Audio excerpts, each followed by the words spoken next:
Ce métier demande des compétences relationnelles, des compétences techniques et méthodologiques.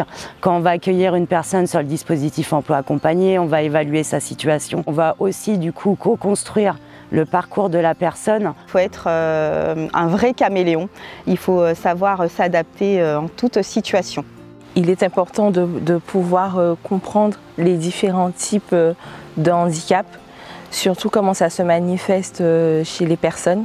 Je pense qu'il faut aimer la rencontre, le contact, aimer être surpris, être polyvalent, être créatif, réactif.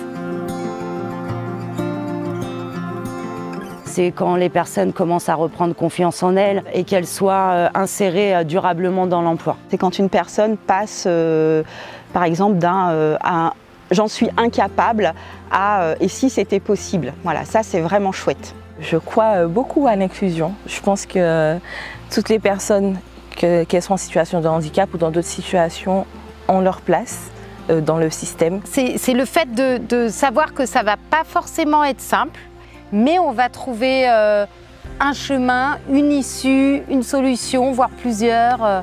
Ça a du sens ce qu'on fait. L'emploi accompagné permet aux personnes d'être accompagnées sur du long terme, sans limite de temps. On est là pour les soutenir et le fait d'être référent unique permet de lever les freins. Déjà, elles ne sont plus seules et ça change tout. Elles savent qu'il y a quelqu'un présent en cas de besoin sur qui elles peuvent se reposer. Et les personnes ont la possibilité d'avoir une personne ressource, donc qui sommes nous, les conseillers en emploi accompagné. Je pense qu'avoir un guide, ça les aide à avancer tout au long de leur parcours.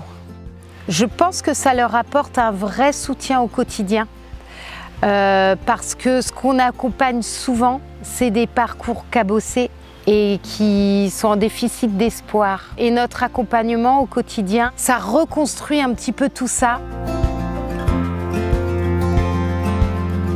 On va être une personne ressource pour l'employeur parce qu'on va être là pour le soutenir, lui proposer des conseils, lui proposer des solutions adaptées sur le poste de travail. C'est sécuriser, faciliter, je dirais, et faire en sorte que ça marche, vraiment. Le conseiller en emploi accompagné participe à rassurer un peu tout le monde. Et puis ensuite, on est vraiment là pour épauler. On vient en soutien pour les aider à mettre en place ces adaptations et aménagements qui sont nécessaires. Et puis pour les équipes, pouvoir être là, proposer des temps de médiation pour les aider à mieux comprendre et à mieux inclure leurs collègues qui sont en situation de handicap.